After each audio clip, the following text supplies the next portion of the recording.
क्या आप भी सोच रहे हैं कि एआई के भविष्य में अपना करियर कैसे बनाया जाए? तो आज हम एमेट्रिक्स के करियर ब्लूप्रिंट को जरा बारीकी से समझेंगे और देखेंगे कि क्या ये वाकई आने वाले समय के लिए एक सही रास्ता हो सकता है। तो आज हम क्या क्या कवर करने वाले हैं? देखिए, सबसे पहले तो हम उस असली प्रॉब्लम को समझेंगे जिसे ए मैट्रिक्स सॉल्व करने का दावा करता है। फिर हम देखेंगे कि उनका सॉल्यूशन क्या है और आखिर में ये सब करने के बाद करियर का रास्ता कैसा दिखता है। तो चलिए शुरू करते हैं।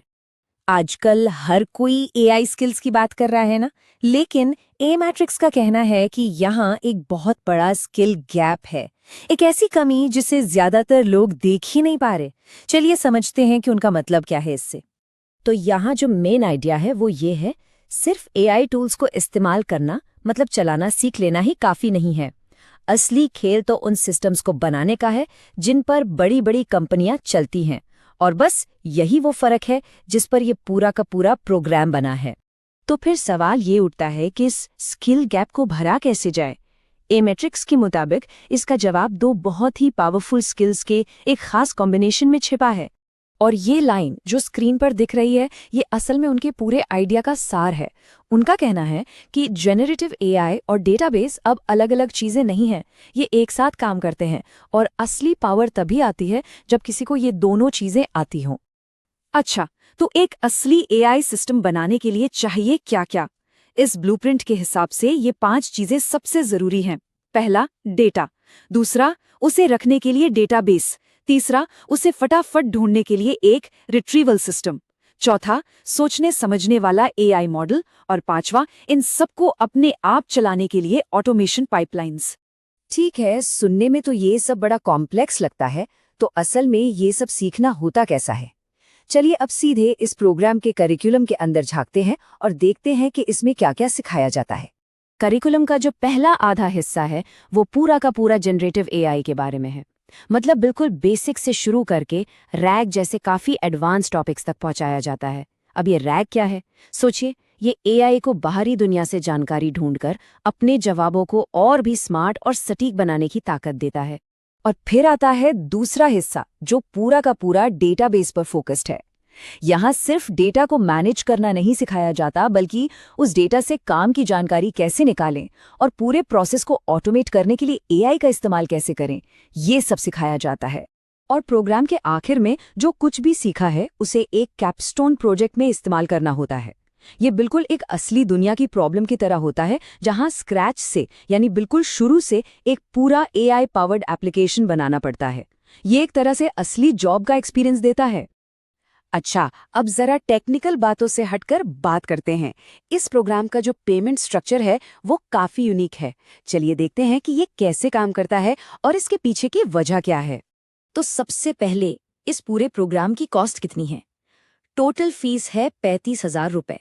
लेकिन कहानी इतनी सीधी नहीं है। इस पूरी फीस को 2 हिस्सों में बांटा गया है।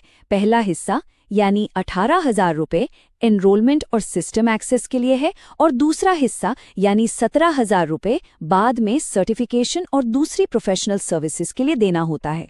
और जैसा कि हम आगे देखेंगे, ये जो दूसरा पेमेंट है ये बहुत ज्यादा मायने रखता है। ये स्लाइड देखिए, असल में सारी कहानी साफ कर देती है। अगर दूसरा पेमेंट नहीं किया जाता तो सर्टिफिकेट, इंटर्नशिप लेटर और प्लेसमेंट असिस्टेंस सब कुछ ब्लॉक हो जाता है। मतलब ये एक ऑल और नथिंग सिचुएशन है, या तो सब कुछ मिलेगा या कुछ भी नहीं।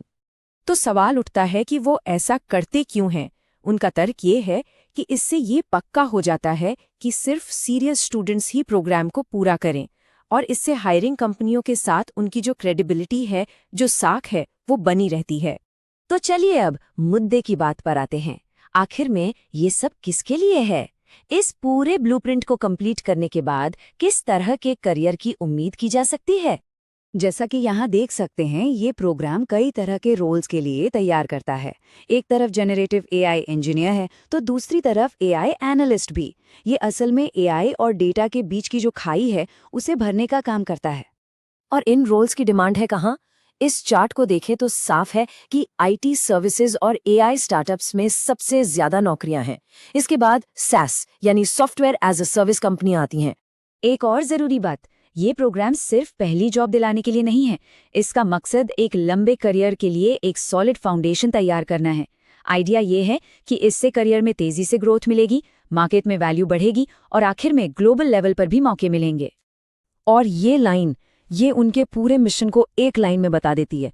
उनका मकसद सिर्फ सिखाना नहीं है, बल्कि एक लर्नर से बिल्डर बनाना है, एक यूजर से क्रिएटर बनाना है और सिर्फ नौकरी ढूंढने वाले से इंडस्ट्री में योगदान देने वाला बनाना है।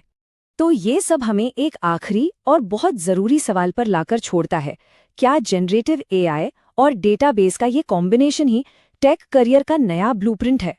आने वाले समय के लिए क्या यही स्टैंडर्ड बन जाएगा? इस बारे में लोगों की राय क्या है, ये जानना दिलचस्प